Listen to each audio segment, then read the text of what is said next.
Waalaikumsalam. Oke, selamat datang teman-teman di kuliah RBK di semester genap tahun ajaran 2020-2021.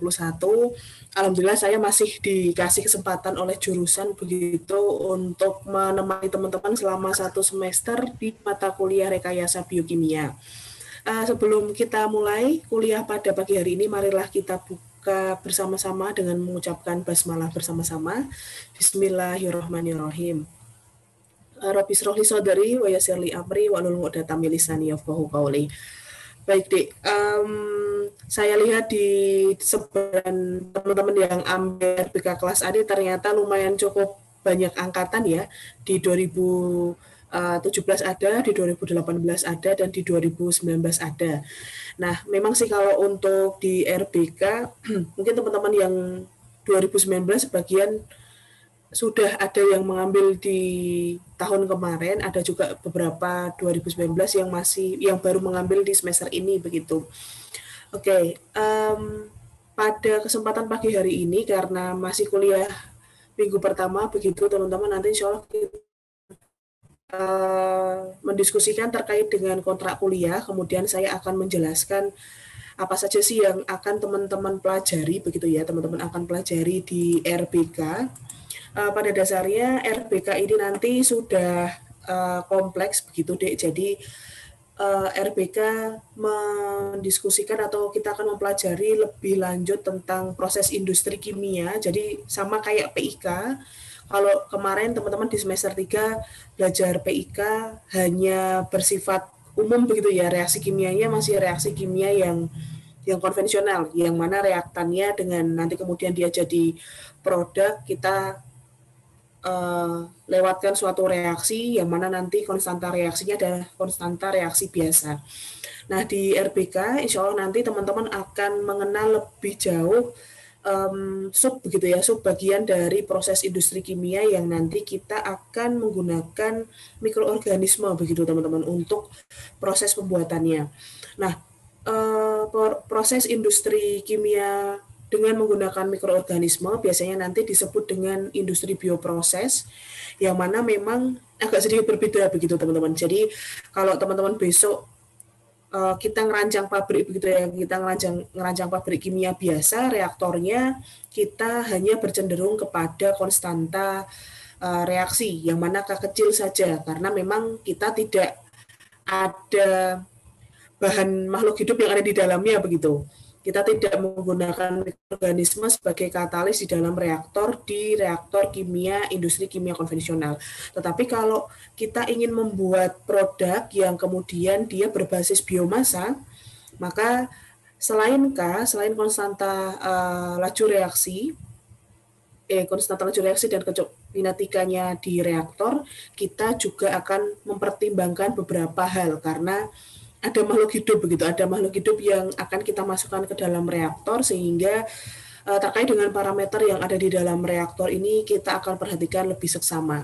Nah, di RBK kita akan mempelajari lebih dalam terkait itu, jadi nanti gimana toh kinetika yang akan kita pelajari, kemudian angka-angka itu, angka yang kita sudah hitung terkait dengan kinetikanya kita akan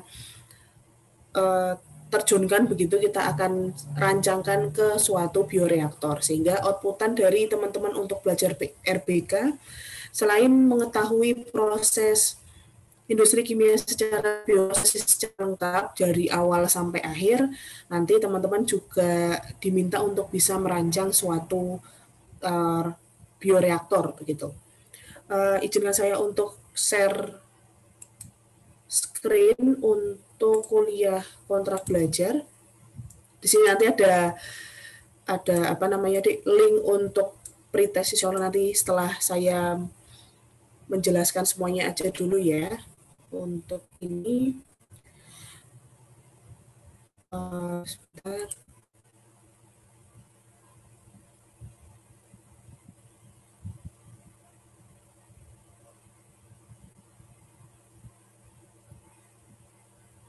Oke.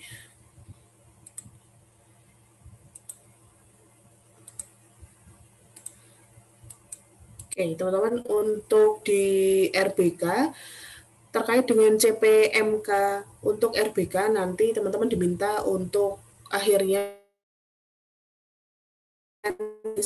dasar dan aplikasi rekayasa biokimia untuk produksi produk bernilai tambah berupa energi maupun bahan kimia yang diambil dari berbagai sumber limbah atau sampah.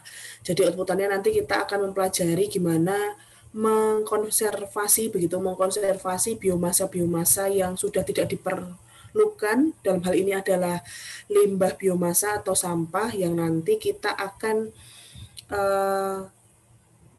reaksikan dengan cara bioproses sehingga menghasilkan produk yang memiliki nilai tambah yang lebih tinggi.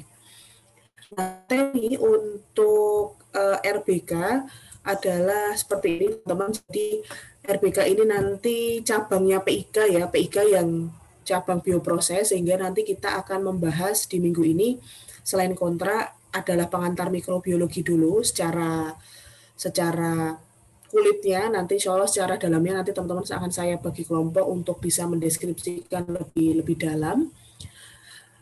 Setelah itu kita melaksanakan, kita mengetahui pengantar dari mikrobiologi, kita nanti langsung masuk ke rangkaian teori terkait dengan proses industri kimia bioproses. Di semester 3 kemarin, teman-teman baik 2017, 2018, 2019 kan ingat ya Dik bahwa proses industri kimia ini berbagai macam tahap. Ada 6 tahap teman-teman, yaitu yang pertama adalah penyimpanan bahan baku begitu ya. Insya Allah mestinya masih ingat. Yang pertama adalah penyimpanan bahan baku. Teman-teman pas kuliah PIK di bagian penyimpanan bahan baku, teman-teman mungkin saya kenalkan, Bu Aryani kenalkan atau Pak Zainus kenalkan tentang macam-macam tangki. Kemudian apa saja pertimbangan untuk memilih tangki walaupun secara kulit ya kalau di PIK. Ini di bagian sesi penyimpanan bahan baku untuk tahap pertama. Kemudian di tahap kedua di proses industri kimia adalah pretreatment bahan baku. Di sini semestinya kami yang dulu ngajar PIK sudah kayak mengenalkan ke teman-teman begitu. Pretreatment bahan baku biasanya alat industri yang dipakai apa, kan direlatekan atau didasarkan terhadap bahan baku yang kita gunakan, kan begitu ya Dik. Ada yang semisal padat-padat kita pakai size redaktor dulu untuk mengurangi ukuran partikel ya, atau semisal jika kita bahan bakunya padat padahal inputan di dalam reaktor adalah larutan, maka kita butuh mixer dulu seperti itu. Jadi tahapan kedua adalah kita memilih begitu alat-alat proses yang berkaitan dengan pretreatment bahan baku sebelum dia masuk ke reaktor kimia. Kemudian di nomor 3, tahapan proses industri yang ketiga adalah unit proses reaksi kimianya. Jadi di situ kita akan teman-teman sudah mempelajari tentang jenis-jenis reaktor berdasarkan fasenya begitu ya, berdasarkan fase yang ada di dalamnya itu nanti akan mempengaruhi jenis reaktornya.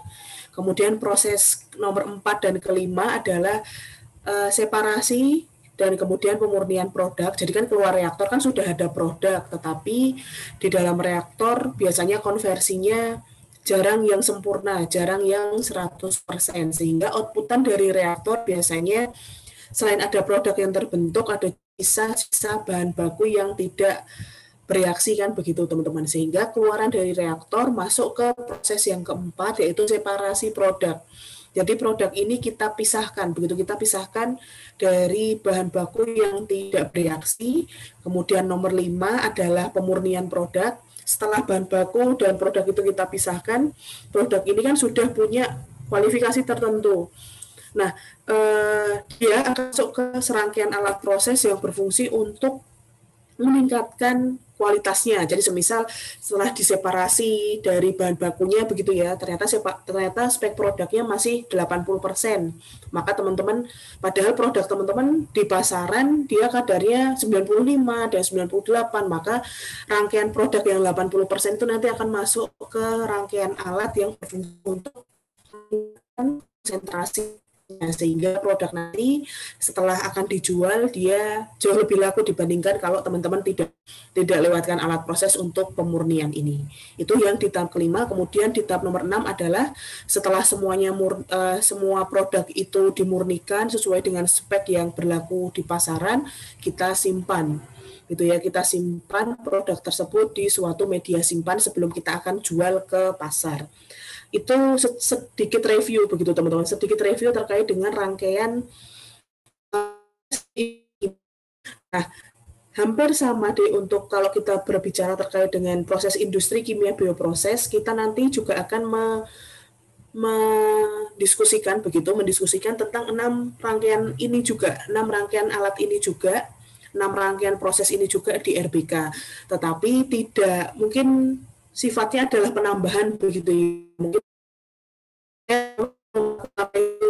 yang ada di PIK sebelumnya begitu terkait dengan alat-alat yang mungkin teman-teman pakai di step nomor 1 penyimpanan bahan baku hingga step nomor 6 yang penyimpanan produk ini, nanti biar lebih ada gambaran pada saat kita nanti mempelajari ke 6 step juga, tetapi khusus untuk di RBK.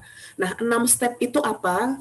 Yang sekali lagi yang membedakan antara PIK biasa dan PIK bioproses atau teknologi bioproses ini adalah keterlibatan begitu ya, keterlibatan makhluk hidup atau dalam hal ini adalah mikroorganisme yang nanti berfungsi sebagai katalis biologi atau katalis hidup yang ada di dalam fermentor, sehingga selain kita nanti mempelajari serangkaian alat nomor 1 hingga nomor 6, kita juga akan mempelajari yang pertama adalah media tumbuh dan kebutuhan nutrisi dari organisme tersebut. Jadi kira-kira semisal teman-teman ingin bikin contohnya bikin obat penisilin begitu.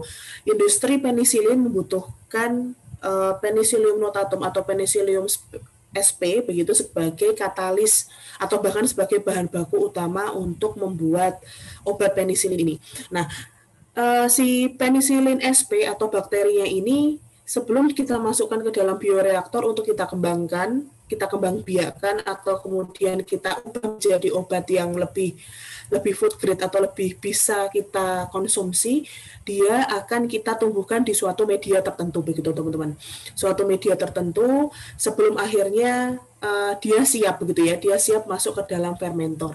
Nah, media tumbuh sekali lagi ini nanti adalah spesifik jenis organismenya. Jadi satu organisme penisilin, teman-teman mau menumbuhkan penisilin itu nanti berbeda kalau misal teman-teman mau menumbuhkan Escherichia coli. Kemudian berbeda juga kalau misal nanti teman-teman akan menumbuhkan mikroorganisme yang fungi begitu.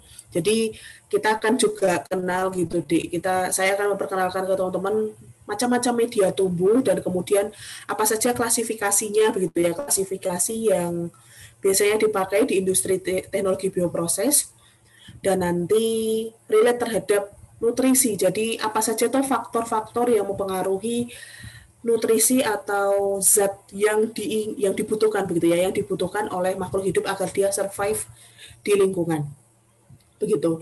Nah, ilmu terkait dengan media tumbuh dan kebutuhan nutrisi organisme industri atau kebutuhan nutrisi mikroorganisme ini nanti sangat berkaitan erat dengan yang namanya metabolisme dari makhluk hidup itu. Jadi nanti kita akan sedikit mempelajari, atau mungkin teman-teman yang sudah ambil mikrobiologi juga mungkin sudah ada sedikit materi terkait dengan metabolisme. Nanti kita akan membahas anabolisme dan katabolisme. Nanti di anabolisme ada beberapa step ya, ada siklus Krebs, ada transport ion dan lain sebagainya. Nanti kita akan bahas di minggu selanjutnya. Nah, kemudian kita juga ada metabolisme, kita akan juga mempelajari jika semisal metabolisme ini terjadi overproduksi. Nah, apa yang akan kita hindarkan begitu deh, apa yang akan kita lakukan jika semisal metabolisme terjadi overproduksi, kita akan juga singgung di insya Allah minggu ketiga ya, 2 minggu lagi. Selain itu nanti kita lanjut masuk ke serangkaian alat PK yang berkaitan dengan bioproses. Jadi dari awal nanti biasanya tangkinya apa, kemudian pretreatmentnya seperti apa, kemudian nanti fermentornya seperti apa, lalu kemudian bagaimana ekstraksi produk fermentasinya, kemudian bagaimana cara menyimpan produk dari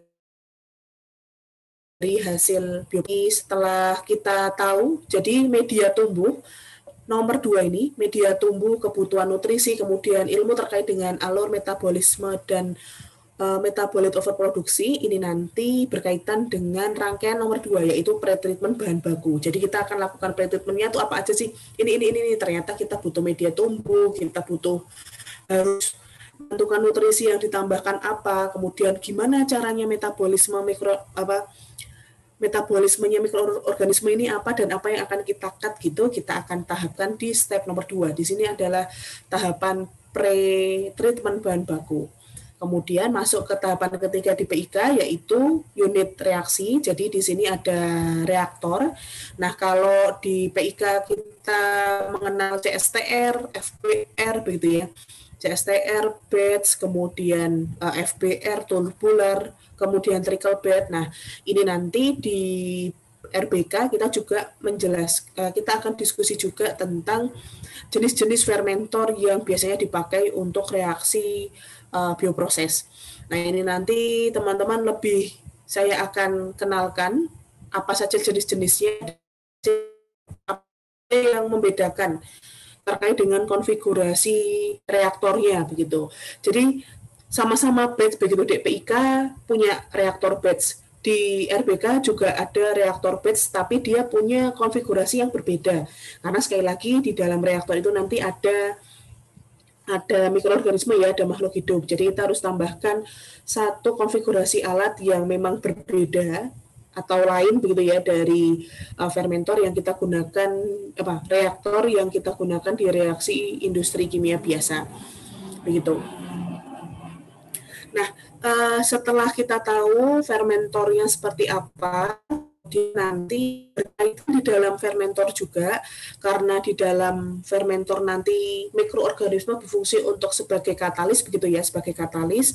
Nah, ini ada satu perhitungan lagi, yaitu kinetikanya. Jadi kita akan kenalkan ke teman-teman sekalian, saya akan kenalkan ke teman-teman sekalian tentang kinetika enzimatis, bagaimana caranya menghitung. Kalau misal teman-teman ada data percobaan, nanti kita bisa elaborasi bagaimana K-nya, bagaimana beberapa parameter yang berkaitan dengan perancangan fermentor begitu ya, terkait dengan kinetika reaksi. Kinetika reaksi di bioreaktor nanti kita akan bagi jadi 2, yaitu kinetika enzim atau kinetika bakterinya. Setelah tahu kinetika enzim, setelah tahu juga teman-teman bagaimana proses fermentor, jenis-jenis fermentor yang biasanya dipakai di batch di RBK, keluarannya kita juga akan mempelajari pemisahan tadi ya, pemisahan produk dan bahan baku yang tidak terjadi di step nomor 4. Nah, di RBK kita sebut dengan ekstraksi produk fermentasi. Jadi kita ekstraksi, kita pisahkan fermentasi dengan sisa bahan bakunya. Karena memang bedanya lumayan cukup signifikan ya antara step nomor 4 di PIK dengan step nomor 4 di RBK. Kalau di PIK kan biasanya kita hanya memakai alat-alat yang berkaitan dengan bahan baku dan produk yang relate begitu ya, karena kebanyakan di reaktor kimia yang di PIK begitu atau reaktor kimia di proses industri kimia konvensional biasanya memang konversinya cukup tinggi. Jadi cukup tinggi itu bisa saya katakan 70 hingga 99% konversinya. Padahal kalau di fermentor atau di industri kimia bioproses ini, fermentor ini laju konversinya jauh lebih rendah begitu teman-teman, malah justru paling kecil. Contohnya kalau kita bisa bandingkan adalah pembuatan etanol. Etanol kita bisa bikin dengan 2 step teman-teman, dengan menggunakan proses industri kimia konvensional, dan kita juga bisa bikin etanol dengan proses industri kimia bioproses.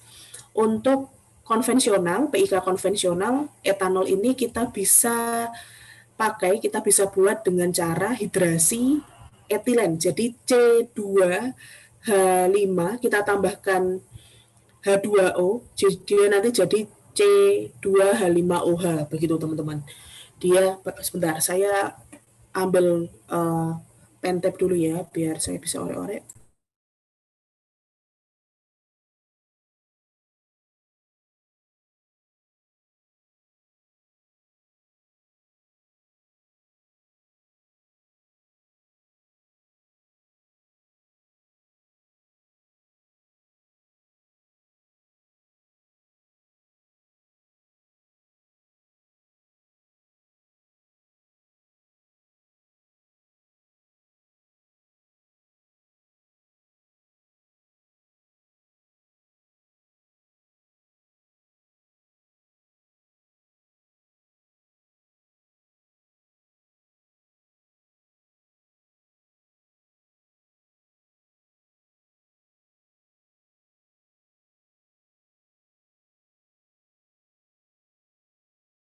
Oke, jadi kalau misal kita bisa bandingkan teman-teman untuk etanol C2H5OH, C2H5OH, C2H5OH, ini nanti bisa kita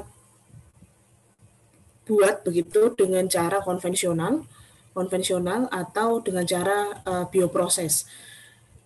Kalau bioproses relate-nya ke mata kuliah RBK, kalau konvensional ini nanti relate-nya di mata kuliah PIK ya. Nah, kalau kita konvensional kita pakai ini untuk memproduksi etanol. Etanol untuk reaksi konvensional adalah hidrasi etilen C2H5OH. Begitu. Etilen adalah C2H4, kita tambahkan hidrasi. Begitu. Hidrolisis etilen. C2H4 ditambah H2O jadi C2H5OH. Ini fasenya gas ya. Ini gas, ini juga gas, begitu. Lalu kemudian kalau di bioproses kita bisa menghasilkan C2H5OH dengan cara fermentasi glukosa C6H12O6 kita fermentasi menjadi C2H5OH dan nanti kita akan menghasilkan yang namanya karbon dioksida juga. Di sini 2, di sini 2, insya Allah sudah pas ya. Gitu. Nah, dari sisi reaksinya sudah beda ya, Dik ya. Jadi yang sini fasenya gas-gas, kemudian di sini nanti fasenya cair-cair, begitu, cair. Nah, maka reaktor yang di sini kita perlu fixed bed reaktor dengan suhu yang cukup tinggi. Di sini sekitar, kalau saya nggak salah, sekitar 230 sampai 300 derajat Celcius 1,2 atm untuk operasinya. Hidrasi etilen untuk menghasilkan etanol. Sedangkan kalau di bioproses, nanti kita pakai fermentor dengan kondisi operasi di 30 derajat hingga 50 derajat Celcius. Di sini dia atmosferis biasa 1 atm. Nah, dari sini kita bisa bandingkan begitu, Dik, bahwa dengan di PIK atau di proses industri kimia konvensional, kemungkinan untuk T dan P itu besar, itu sangat mungkin terjadi. Dan di RBK ini jarang terjadi. Jadi T dan P itu biasanya dia ada di suhu kamar atau di suhu standarnya. Karena apa? Biasanya memang untuk mikroorganisme mayoritas itu hidup di kondisi suhu dan tekanan standar. Begitu, suhu dan tekanan standar sekitar 30 sampai 50 derajat Celcius begitu, dan dia ada di 1 atm. Karena memang biasanya mikroorganisme yang kita pakai adalah di kelompok yang ini begitu. Itu perbedaan yang pertama. Lalu kemudian yang kedua ya, yang pertama suhunya tinggi, tekanannya tinggi, kemudian yang kedua adalah jenis reaktornya. Kemudian yang ketiga yang berbeda juga adalah konversinya di sini. Konversi di sini bisa mencapai 90 sampai 96% tergantung nanti konfigurasi reaktornya. Tetapi coba kira-kira teman-teman tahu nggak konversi bioetanol dari gula itu berapa persen? Konversinya cuma 10%, teman-teman. Gitu. Jadi konversinya 10%. Bisa dibayangkan berapa banyaknya C6H12O6 yang tidak apa namanya bereaksi begitu. Di sini banyak banget C6H12O6 yang tidak bereaksi karena itu tadi dia terbatas karena fungsi konversi ini sangat relate begitu dengan fungsi makhluk hidupnya. Fungsi dari Saccharomyces cerevisiae yang kita akan tambahkan di dalam fermentor.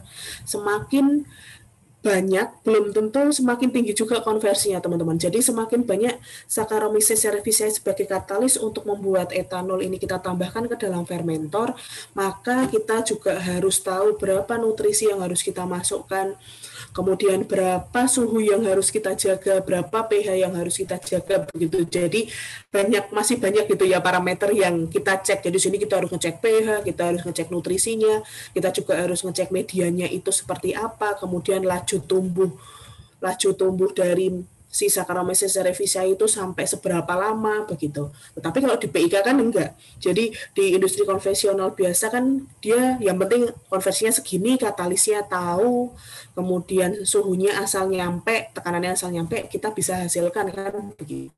Tapi kalau di bioproses sekali lagi parameter-parameter ini yang akan membuat ini jauh lebih kompleks begitu. Tetapi ya kompleksnya tidak terlalu sulit begitu teman-teman, cuma ada beberapa hal yang lebih banyak kita pertimbangkan untuk membuatnya begitu. Nah, seperti yang ingin saya sampaikan kemudian setelah melakukan fermentor tadi, dia tumbuh dan alur metabolisme ini nanti ada di laju nomor 2. Jadi proses industri kimia secara bioproses itu nanti terjadi terhadap 6 step juga seperti yang saya sampaikan tadi, yaitu adalah penyimpanan bahan baku, kemudian di sini adalah pre-treatment bahan baku. Nah, karena kan bahan bakunya kalau di PIK terkait dengan nomor 2, dia hanya bahan bakunya aja begitu ya, kayak semisal tadi kita cuma butuh etilen dan kita cuma butuh air untuk bikin etanol. Tetapi kalau di pembuatan bioetanol di relasi di pretreatment bahan baku, kita harus mentreatment yang pertama C6H12O6-nya. C6H12O6 ini kan glukosa monosakarida begitu ya teman-teman, atau gula yang rantainya lebih rendah atau gula yang rantainya paling kecil, monosakarida. Padahal di sini kita ambilnya dari limbah, dia ambilnya dari limbah. Padahal limbah ini komposisinya bisa disakarida, bisa polisakarida, bahkan bisa selulosa. Jadi kita butuh treatment begitu, kita butuh treatment tambahan agar selulosa bisa berubah jadi C6H12O6, agar polisakarida atau pati bisa berubah jadi glukosa. Atau kemudian disakarida semisal nanti galaktosa atau mungkin sukrosa, kita harus pecah dulu menjadi C6H12O6 begitu teman-teman. Jadi pretreatmentnya lumayan cukup banyak. Kalau di sini kan asal C2H4 dan H2O-nya sesuai dengan konsentrasi yang kita inginkan, sesuai dengan mol yang bereaksi di dalam reaktor, kita bisa langsung jalan reaktornya. Tetapi di nomor 2 tidak. Jadi selain bahan baku, kita juga harus treatment Saccharomyces cerevisiae-nya sebagai katalisnya. Kemudian di sini kita sebut nanti di sini adalah substrat. Maaf, di sini strain. Nanti disebut ini strain, sedangkan di sini nanti adalah substrat. Begitu. Jadi kita berpikir 2 kali begitu untuk membahas substrat dan strain. Nah, proses pretreatment strain ini adalah yang ini, gitu. Ini adalah proses pretreatment dari strain. Untuk proses pretreatment substrat, insya Allah ini nanti sama langkahnya dengan pretreatment yang ada di proses industri kimia konvensional atau PIK yang sudah teman-teman ambil di semester 3. Nanti saya juga akan singgung kembali teman-teman, jadi jangan khawatir kalau semisal kemarin PIK mungkin terlewat atau mungkin catatannya kurang begitu, saya akan review lagi seiring dengan saat mempelajari ini begitu ya. Lalu di step yang ketiga adalah reaktor. Di reaktor ini nanti berkaitan dengan ini nomor 3, kemudian ini nomor 3. Kemudian di sini adalah pemisahan produk, di sini adalah pemurnian produk. Di sini nomor 4 dan 5. Karena kalau di RBK ekstraksi produk fermentasi itu sudah mencakup pemisahan dan pemurnian begitu, Dik. Dan nanti di sini adalah penyimpanan produk nanti hanya cukup teman-teman tahu apa saja yang biasanya digunakan untuk menyimpan bahan baku atau produk gitu. Seperti itu. Jadi dari sini sampai sini ini nanti berkaitan dengan teori-teori terkait dengan proses industri kimia bioproses. Kemudian selanjutnya setelah UTS kita langsung ke aplikasinya begitu teman-teman. Kita langsung ke aplikasinya. Di sini insya Allah adalah aplikasi sama ya kayak PIK. Teman-teman kemarin pas di PIK kalau ikut kelas saya, setelah UTS kan teman-teman bikin presentasi. Nanti pun teman-teman juga akan seperti itu, tetapi tidak se-full di PIK kemarin. Jadi kalau yang di RBK, kita akan menjelaskan gitu, kita akan mengetahui aplikasi-aplikasi rekayasa biokimia di industri begitu ya, di industri yang sudah ada atau ya di industri yang sudah ada. Yang pertama nanti kita akan masuk ke industri fermentasi berbasis alkohol. Jadi nanti saya akan menjelaskan lebih dalam tentang bioetanol C25OH. Nanti di sini kita akan bahas lebih jauh karena memang cukup kompleks di industri bioetanol. Kalau semisal nanti teman-teman pelajari lanjut. Kemudian di sini ada penggunaan mikroorganisme untuk makanan. Nah, ini nanti teman-teman tugas individu ya. Di sini tugas individu kalian. Kemudian nanti selain itu saya akan menjelaskan juga tentang limbah gitu ya, pengolahan limbah berdasarkan biologi atau bioproses itu nanti seperti apa. Kemudian nanti jika ada waktunya kita akan tambahkan ini komoditas kesehatan, kemudian fermentasi untuk biohidrogen. Jadi energi atau nanti insya Allah nanti kita akan menghitung juga terkait dengan biogas. Dan aplikasi RBK yang akan kita fokuskan setelah UTS adalah yang pertama untuk energi, kemudian untuk makanan, dan kemudian untuk pengolahan limbah, begitu.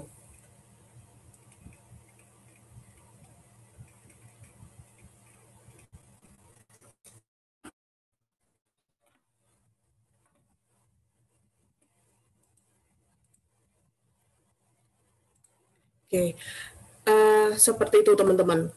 Yang akan teman-teman pelajari di RBK jadi kayak PIK, tapi nanti lebih banyak makhluk hidupnya, lebih banyak parameter yang baru begitu ya.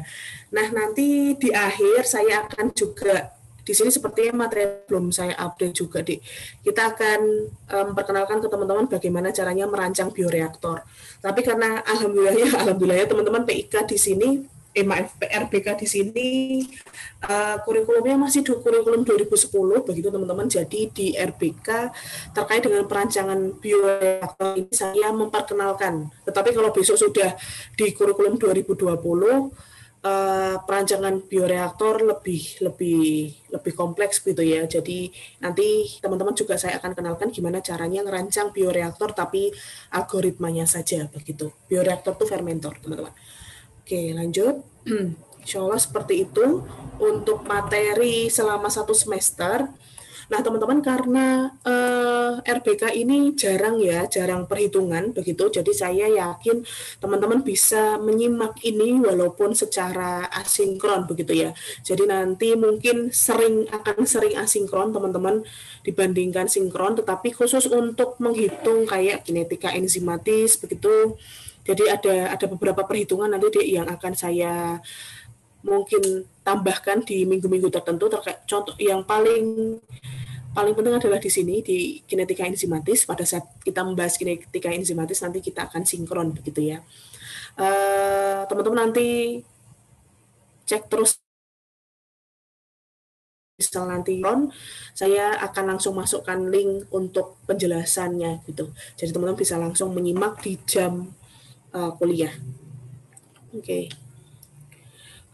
Nah, ini adalah referensi buku-buku yang saya pakai untuk mengajar RBK kalian. Teman-teman bisa searching ini kok. Jadi saya juga cari buku ini secara googling, dan insya Allah semua e-book ini free gitu teman-teman. Jadi silahkan dicari untuk mendukung gitu ya, untuk mendukung nanti teman-teman belajar RBK.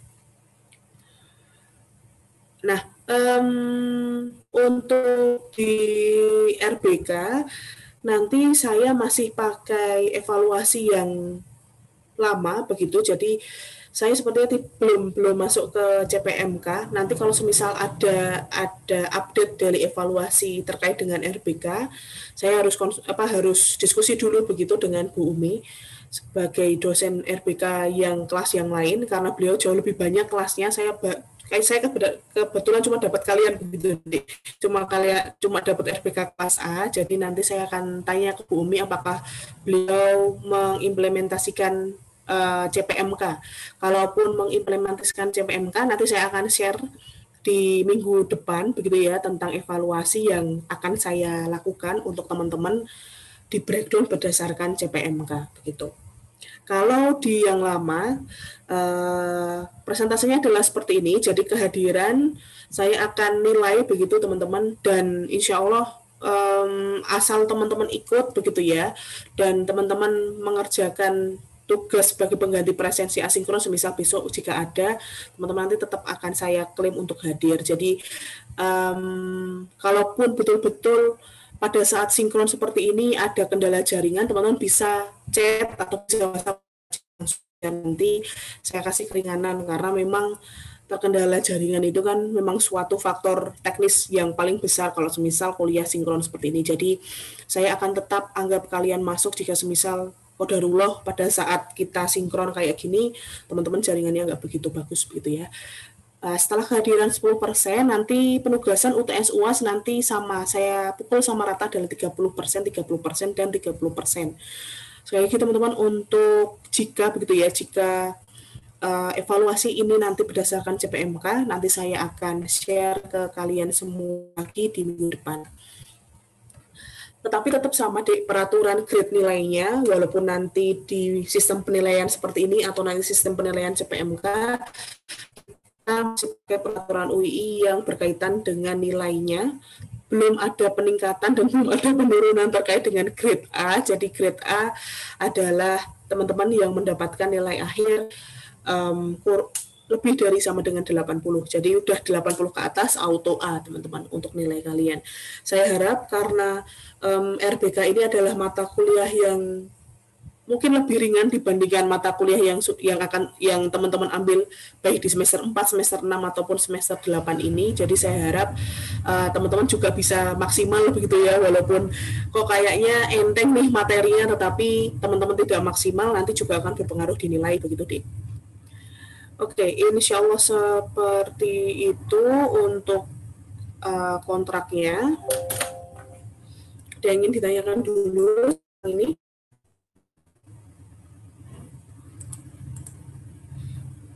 Ini saya save as aja biar.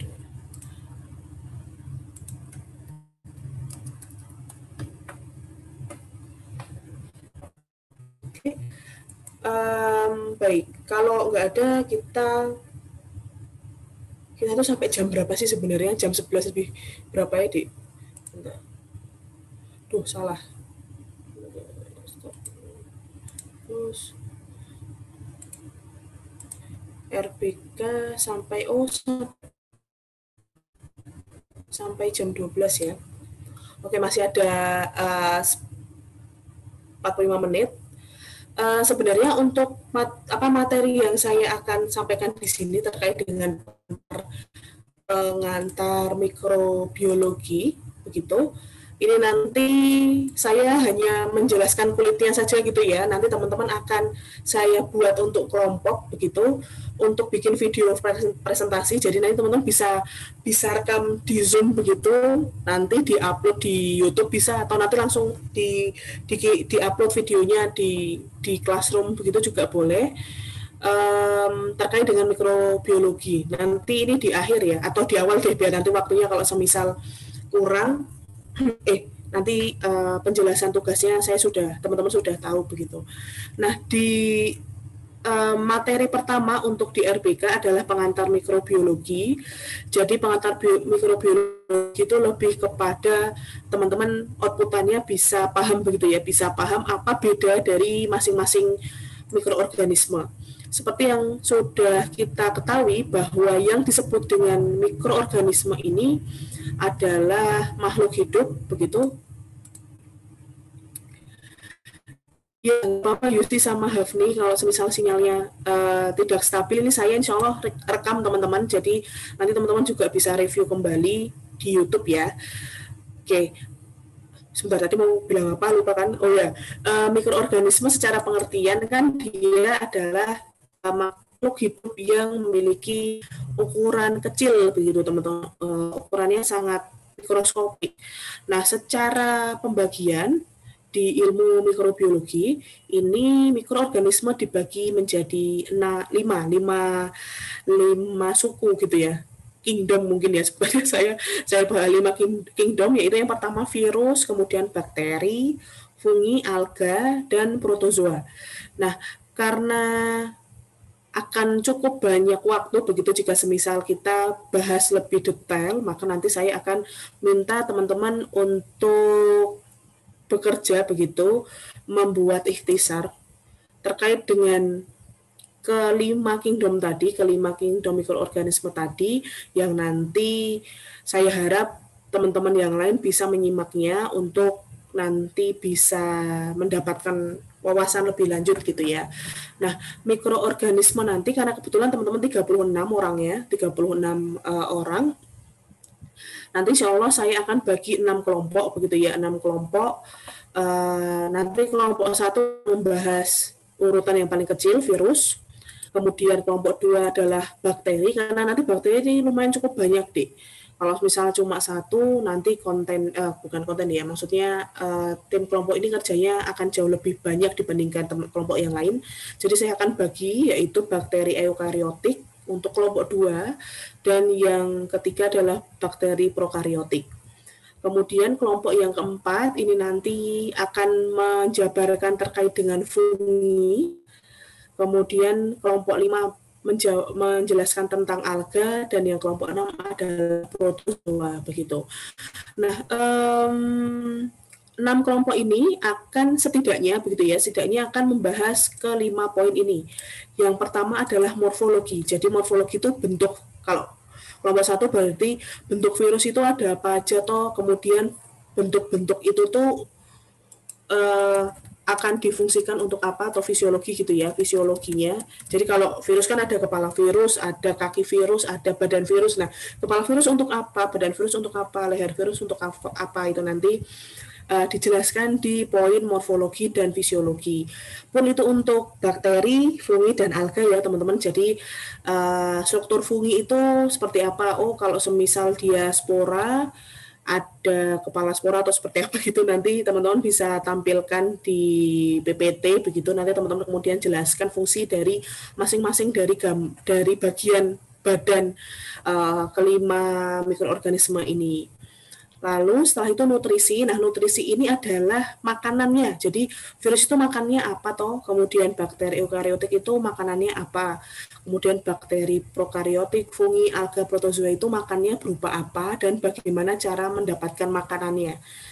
Kalau gimana caranya kan mungkin karena mikroorganisme itu cara kerjanya secara mikro ya. Jadi nanti teman-teman bisa jelaskan di bagian mana sih, di bagian tubuh mana sih dari keenam ini yang berfungsi untuk sebagai sistem pencernaannya begitu atau sebagai sistem yang mencerna nutrisi. Itu nanti teman-teman jelaskan di bagian nutrisi. Kemudian yang keempat adalah reproduksi. Bagaimana cara virus hingga protozoa ini berkembang biak. Ini nanti teman-teman juga bahas lebih dalam begitu ya. Jadi semisal penetrasi Bu, kalau semisal virus penetrasi itu kayak gimana cara langkah-langkahnya. Oh, virus itu nempel di bakteri dulu Bu, kemudian atau nanti masuk ke dalam bakteri, nanti bakteri RNA dan DNA masuk yang RNA atau DNA virus yang masuk ke dalam bakteri, nanti bakteri yang kemudian dia akan keluar kayak gitu-gitu deh. Jadi dijelaskan lebih lengkap begitu ya. Oke, dijelaskan lebih lengkap untuk langkah-langkah reproduksinya. Setelah itu habitat dulu ya, Dek. Ini habitat. Jadi kita biasa dapatkan begitu, bisa ketemu si keenam mikroorganisme ini di mana, dan terakhir adalah fungsinya. Fungsi di sini lebih kepada aplikasi dia di dalam kehidupan sehari-hari begitu. Jadi kayak semisal virus kan ada juga virus yang baik begitu ya, mungkin sebagai vaksin secara kelompok bisa cari fungsi yang positif sama negatif dari masing-masing kelompok dari mikroorganisme ini begitu. Kelompok ini nanti saya akan share juga di classroom. Insya Allah nanti mungkin akan membuat video presentasi dulu aja biar nanti di minggu depan kita sudah langsung masuk ke nutrisi. Jadi ini nanti diupload untuk nanti saya akan jadikan sebagai materi untuk UTS begitu. Nanti teman-teman langsung bisa pelajari dari PPT yang sudah di-share oleh teman-teman kalian. Ya. Insya Allah itu untuk tugas pengantar mikrobiologi di RBK. Jadi karena nanti insya Allah satu kelompok ada 6 orang, jadi teman-teman bisa bagi per item ini, mungkin ada yang lebih dalam atau mungkin terkait morfologi sama fisiologi itu mungkin lebih banyak, jadi 2 orang yang handle ini, atau mungkin nanti reproduksi yang lebih banyak, nanti teman-teman juga ada mungkin 2 orang yang handle ini, begitu nanti silahkan dibagi sesuai dengan keputusan gitu ya, keputusan di dalam kelompok. Oke, insya Allah seperti itu teman-teman. Saya hanya ingin sedikit saja nih karena lumayan cukup banyak nih materi yang di sini, hampir akan menjelaskan kelompok kerja kelompok. Nanti teman-teman cari dulu, nanti saya akan refill gitu ya, refill si PPT ini setelah semua video nanti terupload. Jadi di sini nanti teman-teman juga bisa pelajari. Kalau ada yang belum teman-teman tambahkan di video, nanti bisa dipelajari di slide ini. Oke, insya Allah itu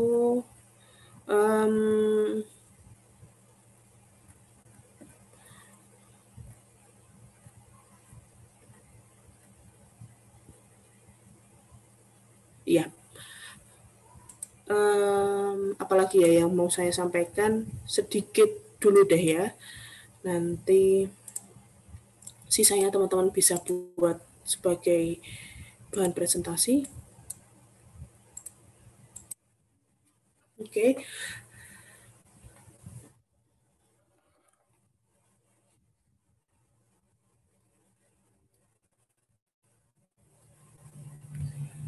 Nah, ini adalah klasifikasi dari studi mikrobiologi, yaitu yang pertama nanti kita akan membahas apa saja yang disebut dengan mikroorganisme, seperti yang saya sampaikan tadi, ada virus, bakteri, fungi, alga, dan protozoa.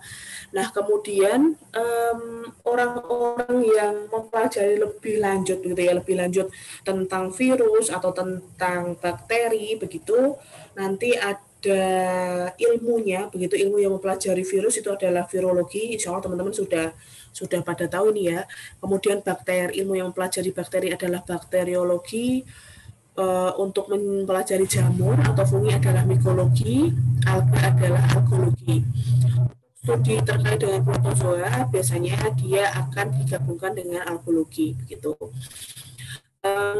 Orang-orang atau mahasiswa atau ilmuwan yang meneliti lebih lanjut terkait dengan mikrobiologi disebut dengan mikrobiolog, dan aplikasinya sekali lagi tidak hanya di industri dan lingkungan saja, ternyata mikrobiologi juga dipakai untuk kesehatan, pertanian, dan pangan.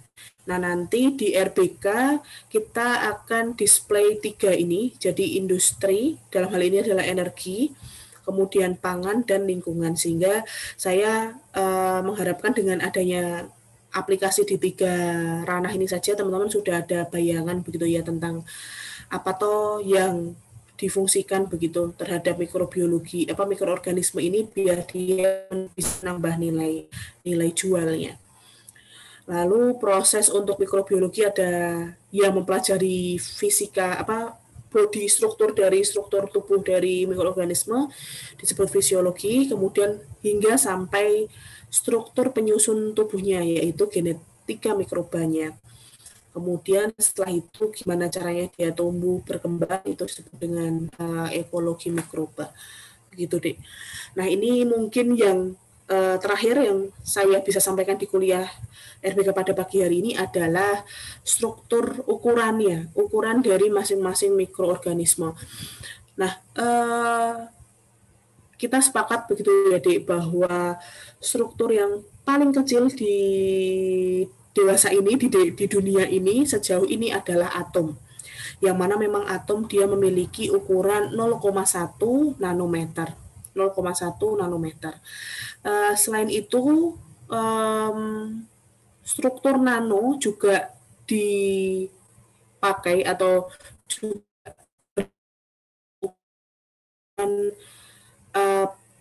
zat-zat yang ada di dalam tubuh yang sifatnya sudah turunan, seperti kalau lemak ya asam lemak, kemudian kalau protein ya asam amino begitu.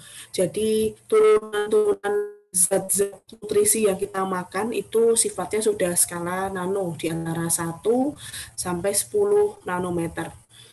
Selain nutrisi yang sudah kita serap, sudah dalam skala nano dan atom, ternyata di skala nano, masih ada di skala nano di 100 nanometer, ini sudah mulai masuk ke ranah ukuran dari mikroorganisme. Ranah ukuran dari mikroorganisme ya, yaitu yang pertama adalah virus. Virus ini ada di sekitaran ukuran 30 hingga 60 begitu ya, 30 hingga 60 nanometer. Kemudian di ukuran paling besar lagi, lebih besarnya di sekitaran 1 mikron, ini bukan mikro ya, tapi mikron meter adalah kloroplas. Jadi ini bakteri.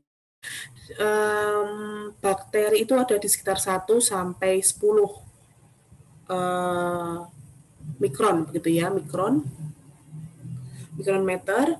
Lalu setelah itu baru ada di ukuran sel hewan, jadi yang lebih tinggi kayak alga, protozoa itu sudah ada di 10 sampai 100 mikron. Tunggu sebentar ya teman-teman.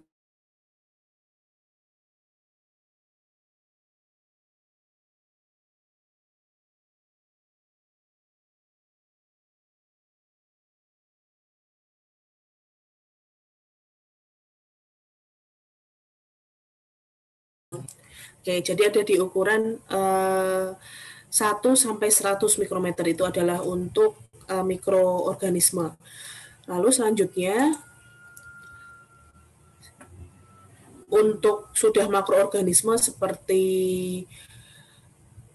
struktur tubuh dari makhluk hidup yang makro, jadi hewan, kemudian sudah masuk ke dalam ukuran milimeter sampai meter kan begitu. Nah, dari sini yang ingin saya sampaikan bahwa ukuran sel, memang ukuran sel ini ada di range atau ukuran mikroorganisme itu ada di range skala 30 nanometer hingga 100 mikrometer.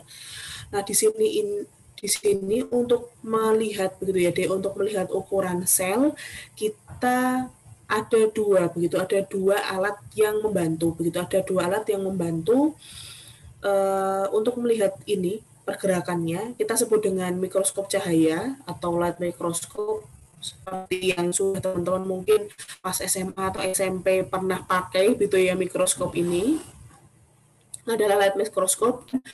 Ada juga mikroskop yang jauh lebih canggih adalah elektron mikroskop atau ya elektron mikroskop ya, mikroskop elektron begitu. Nah, dari sini kita bisa lihat perbandingannya cukup signifikan, perbedaan kerja dari mikroskop cahaya mengecek struktur nutrisi kita, mulai dari asam amino, asam lemak, kemudian energi dari pati dan lain sebagainya itu ya. Tetapi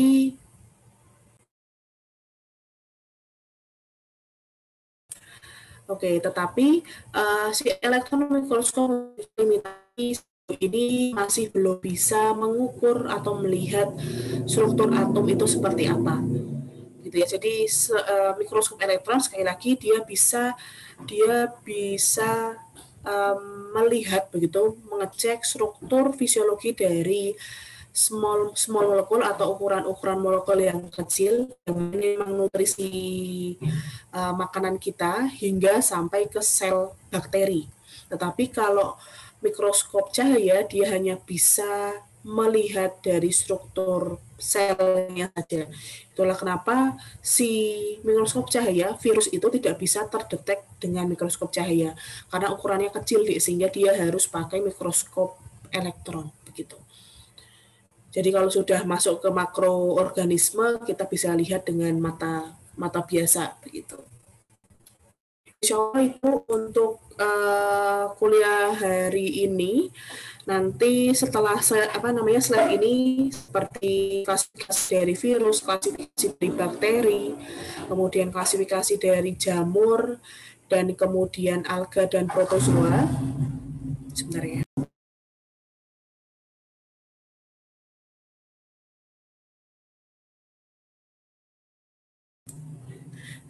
Kebetulan ini saya di rumah begitu deh, dan di depan tadi ada ini bapak yang ngangkut sampah. Biasanya suaranya terlalu dekat, jadi saya mute sebentar tadi. Oke, jadi nanti untuk penjabaran terkait dengan keenam mikroorganisme, nanti teman-teman saya minta untuk bikin presentasi selengkap mungkin ya, sehingga nanti tujuannya nanti ikhtiarnya diniatkan materi itu untuk teman-teman yang lain sehingga semakin lengkap bisa digunakan untuk belajar juga ke teman-teman yang lain begitu. Bakteri, fungi, alga, protozoa dan virus ya teman-teman untuk kelompok 1 sampai 6. Saya sudah membantu merekapkan ini, jadi semisal kalau besok teman-teman ada yang kurang nanti saya bisa bantu tambahkan gitu. Saya bisa bantu nambahkan materi-materi yang belum kalian cari begitu.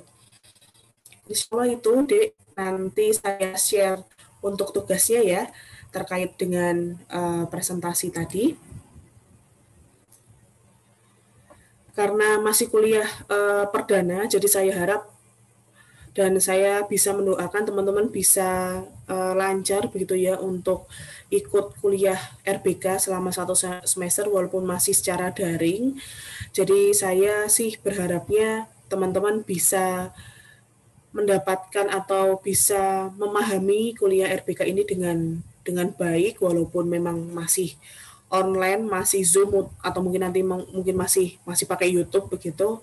Dan semoga juga kita bisa senantiasa sehat gitu ya, walaupun kita nggak tatap muka, tetapi saya harap teman-teman juga bisa aktif untuk karena memang kalau daring keserapan pemahaman kan bisa berbeda-beda antara satu orang dengan orang yang lain begitu, sehingga kalau misal teman-teman betul-betul belum paham besok materi baik nanti mata kuliah saya atau mata kuliah dosen yang lain, jangan malu untuk bertanya begitu ya, jangan malu untuk bertanya baik ke kami, ke dosen atau ke teman-teman sekelas. Jadi biar memang keaktifan untuk pembelajaran daring itu sangat sangat penting begitu teman-teman.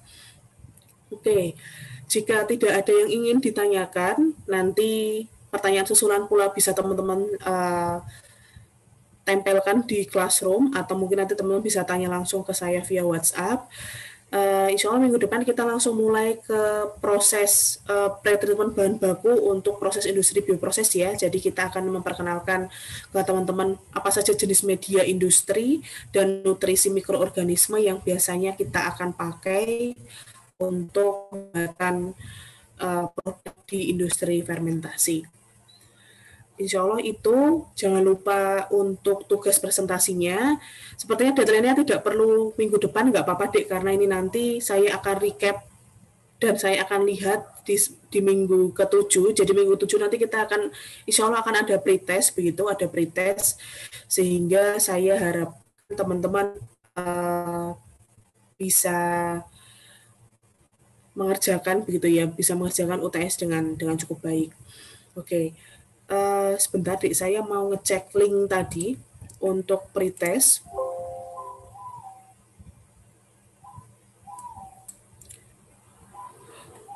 Untuk pretest ya, masih ada belum? Ini sepertinya hanya Google Form.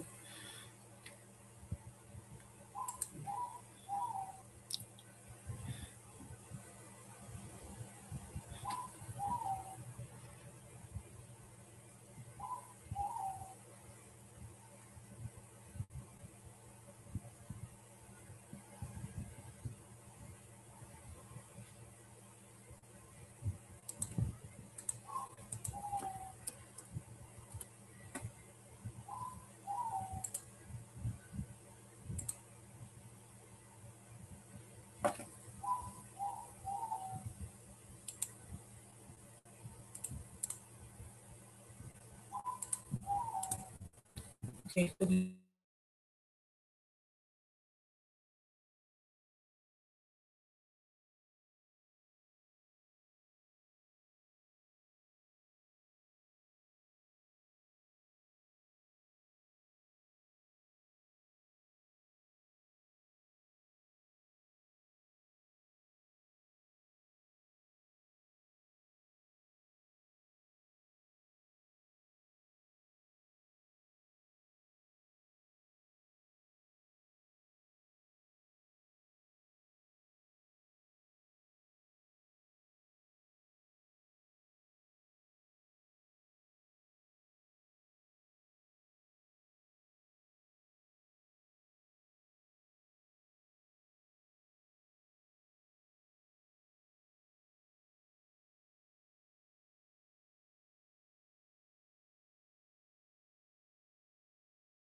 Ya, formnya masih bisa dipakai nih.